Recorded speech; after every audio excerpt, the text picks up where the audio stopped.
Hi friends, and welcome to the Bible Project Daily Podcast. The project is to work together through the whole Bible, chapter by chapter, verse by verse. Today we're concluding our two studies in Genesis chapter 4 that looks like this incredibly troubling story of the rape of Dinah and the follow-up and consequences of that. A quick reminder, if you're joining us for the first time, that I always put a transcript in the episode notes section of any audio version of the podcast, which is hosted on the Buzzsprout website. Now, it doesn't matter where you're receiving your podcast from.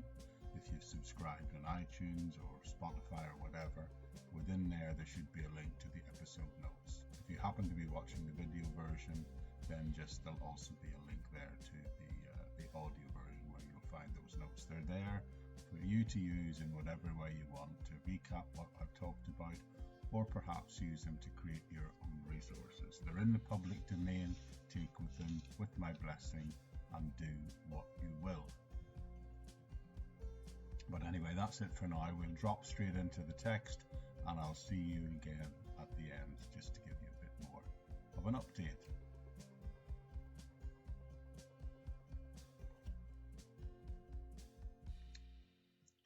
So hi there, we're back into the main text of Genesis 34, and we've been looking at the situation where, as a result of Dinah's rape, that's Jacob's only daughter, by the son of the leader of the Shechemites, they have now supposedly reached this agreement whether they will allow the families to intermingle, providing the Shechemites get circumcised.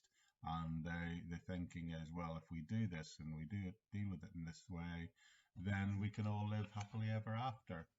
So is that a possibility, do you think? Is that really how things are going to work out? I don't think that's likely to happen, not for a second. So what are they up to?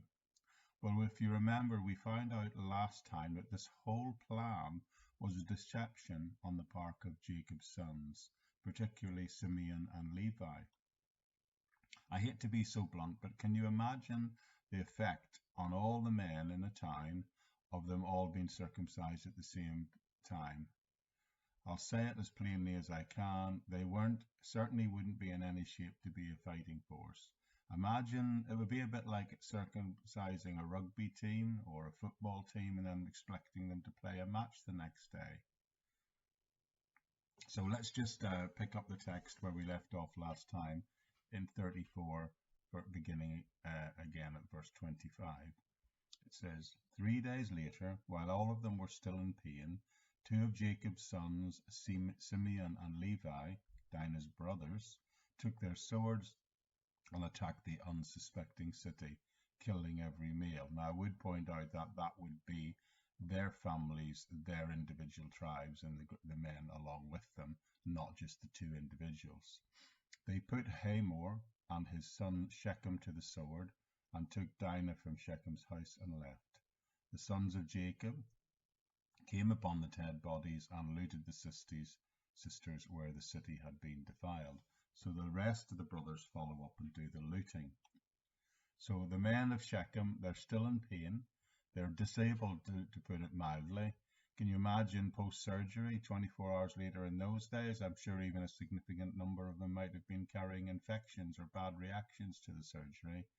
And these two sons of Jacob lead the attack on the city and they kill all the men. It then tells us that we find out that the other brothers then follow up and they seized their flocks and herds and donkeys and everything else of theirs in the city and out in the fields. They carried off all their wealth and all their women and children, taking as plunder everything in the house.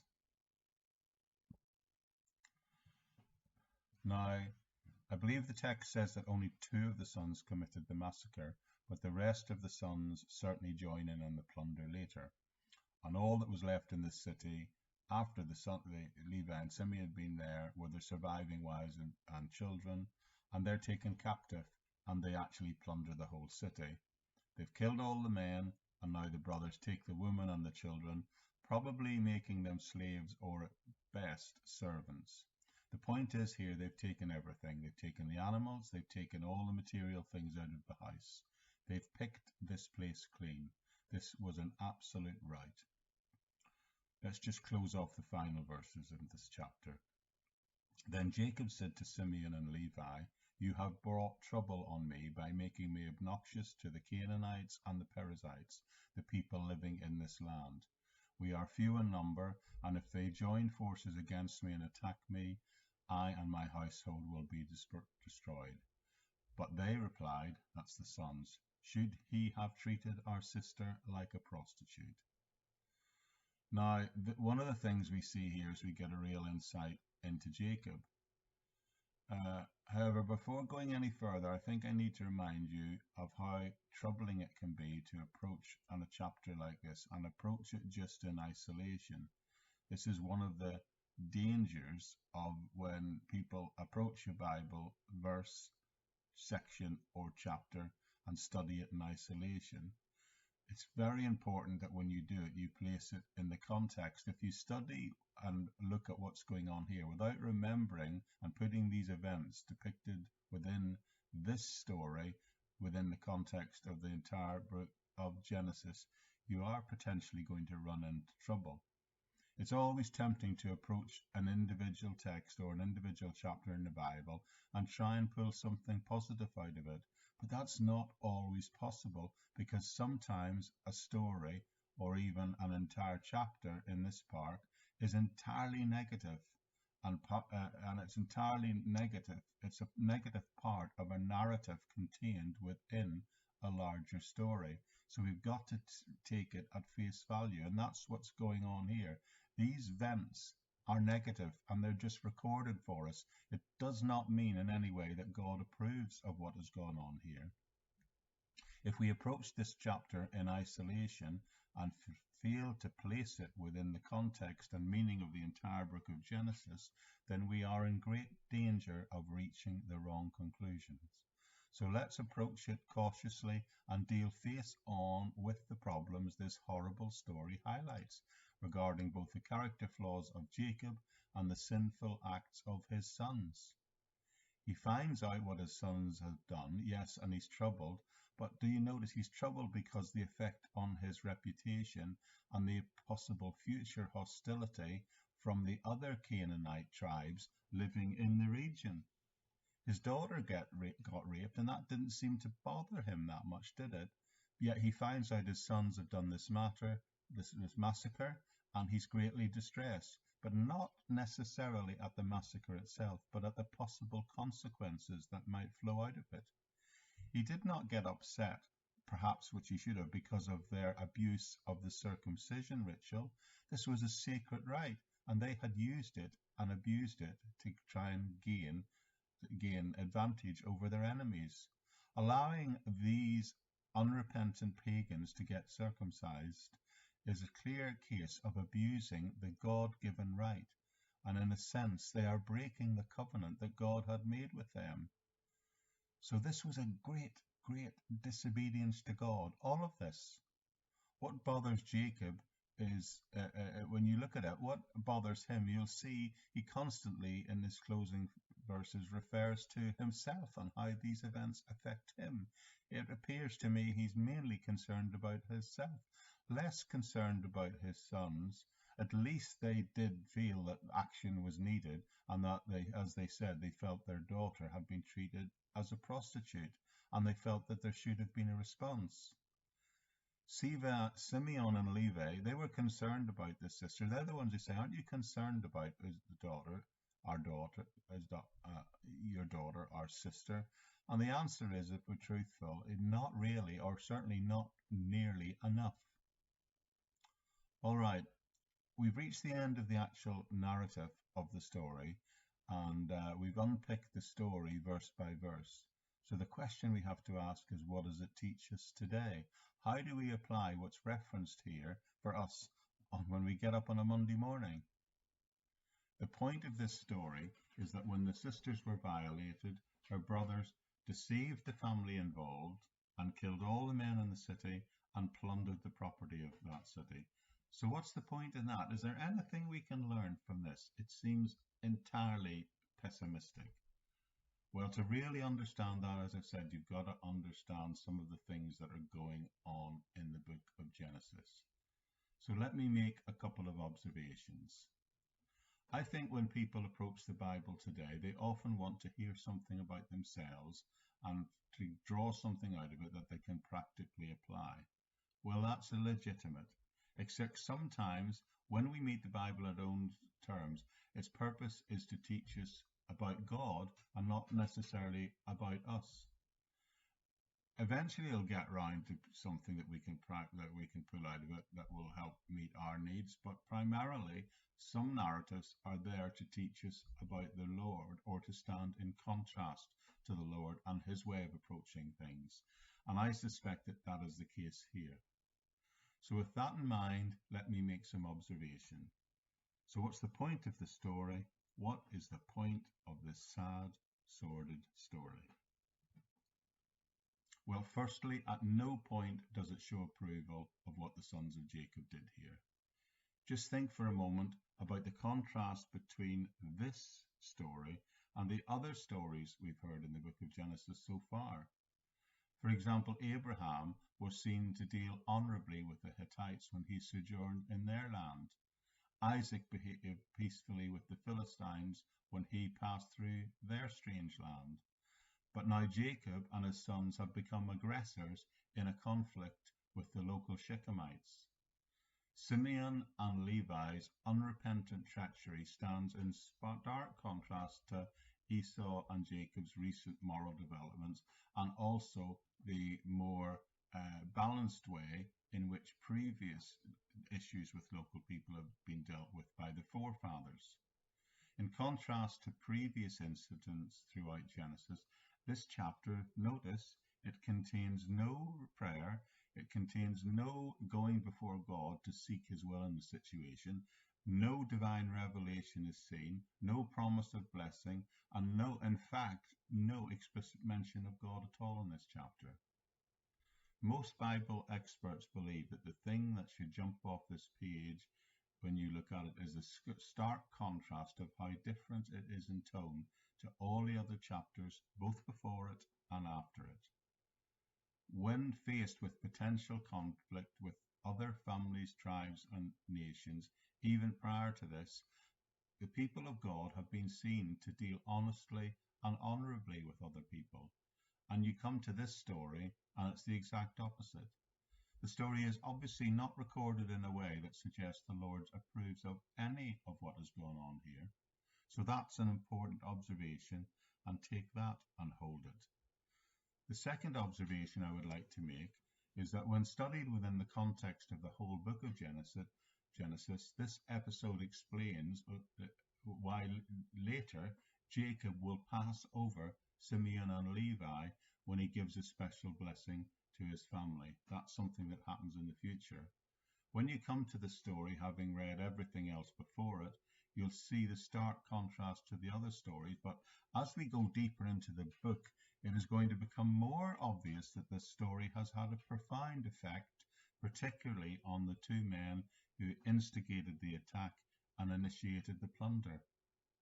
It's not overly evident here just yet, but trust me, there is a deeply significant moment for these individuals coming in the book of Genesis. I haven't got time to go into it in great detail now, but we'll get there when we move into a few chapters later in this book. But let me just say that this story and its repercussions have an enormous impact as we can continue the study and the narrative through the whole book. This is a very significant event in setting the scene for what will come later. So again, it's all about holding the story within the context of the wider book. I've been saying that a lot recently, I feel, as we've been working through Genesis, because it's one of the keys to interpreting this book and indeed interpreting the entire Bible, I believe. Context, context, context. It's vitally important. And it remains important throughout the whole Bible, not just as we approach the single book of Genesis. In fact, it becomes absolutely vital when we later reach books like the books of Judges, which we'll be coming to later. If you don't hold these stories within the context of the narrative or the main message of the Bible, you'll never be able to draw out the points that are being made. So let me just summarize and say this much. The story here, the main headline is, as a result of sin, Jacob passed over some of his brothers when it comes to giving out the blessing. That's the bottom line of what this will mean in the greatness and fullness of time. The blessing will be given to Judah instead of these two brothers. So these events have a profound ramification for them, but also we shall discover, and it will unravel further, for the whole nation of Israel. Another observation, a third observation, this story shows the importance of keeping the Israelites, the chosen people, separate from other people, and on this occasion it was the Canaanites. I pointed out as I was going through the story that God did not want the Israelites to intermarry with the Canaanites, and that is what is being proposed in this chapter, and that is what was not supposed to ever happen. It was okay for people to embrace the faith of the nation of Israel and be circumcised and drawn in, but that's not what was going on here. Had they intermarried and done this in the way it's described and plotted by these brothers, Israel would have been swallowed up by the Canaanites. It was necessary for the nation of Israel to remain pure, and they were not going to be allowed to marry with people from other nations and other countries.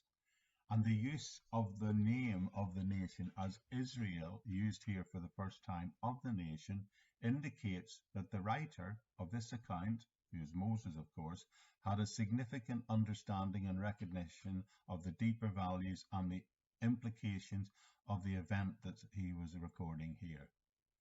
Later in the Mosaic law, it will be made clear that Israel was not ever allowed to play the harlot with the Canaanites as it's described in other books. They must never defile themselves with pagans by intermarriage or by making covenant treaties with such people. In fact, one of the things that's going on here is if they didn't marry the locals, then that would mean that the contamination of the children of Israel would not happen. They had to remain pure because remember, it is through this nation that the Messiah is going to come. That's a big point. But the other big point, some would say the biggest point here, is that although the narrative is difficult, dark, and the circumstances are challenging, negative, destruction, it still demonstrates the sovereignty of God in all situations. God sometimes, because of human sin, has to use the most unimaginable things to accomplish his purposes. So he does not approve of all of this, and yet there is a sense in which the sovereignty of God is still used, that these circumstances are still used to fulfill his purposes. Someone writing on this once said, whilst the story in this chapter operates on a level of family honor and the brothers' concern for their ravaged sister, the story nonetheless also carries along the theme that runs so clearly through Jacob's narrative. Namely, that God works through and often in spite of limited self-serving plans of human beings. The writer's purpose is not to improve these human plans and schemes, but to show how God and his sovereign grace will achieve his purpose through them. It's an old quotation, but I thought it was particularly insightful, a really helpful observation that God will never be limited by our self-serving, even our pernicious and ill-motivated plans. He works in spite of them. There's a verse in Proverbs that says, even his wrath can praise him. God uses everything. He will use it all. So he is even able to use this sin, this clear sin, this sinful situation to accomplish his greater purpose, to work it for good. Individually, very importantly, individually, the sinners will still pay dearly for their failures, but in terms of the nation and in terms of the ultimate plan of God, his will be accomplished, his purposes will be fulfilled. One final observation. Another message I believe embedded in this passage concerns what should be the right response for people when they're confronted by evil. In other words, how to live in a wicked world. That's the story here, and that's what it's all about. Here, the wickedness was upon the Israelites who are living among the Canaanites, who are described elsewhere as an incredibly wicked people. And what we have here is an example of how Jacob responds and how they respond to that wickedness. And it seems to me that one of the practical lessons we can take from the story is we can notice that both protagonists, Jacob and his sons, their response is one of two extremes. Jacob was indifferent and indecisive. He was passive. He didn't do anything. On the other hand, his sons sought justice, but they were ruthless and they were excessive. So here are the two extremes when responding to evil that is visited upon us. One is just to remain passive, indifferent, insensitive, and do nothing. That is wrong, friends. But the other extreme is equally wrong. The sons here, the two especially, go to all kinds of excesses to right the wrong. The right response, it seems to me, must lie somewhere between these two extremes. For example, we should seek justice when appropriate, of course, but at the same time, we should not be excessive in executing that justice. There are two things going on here at the same time, and I think we need to unscramble them. At no point in their excessive use of justice was there any opportunity for restoration to happen.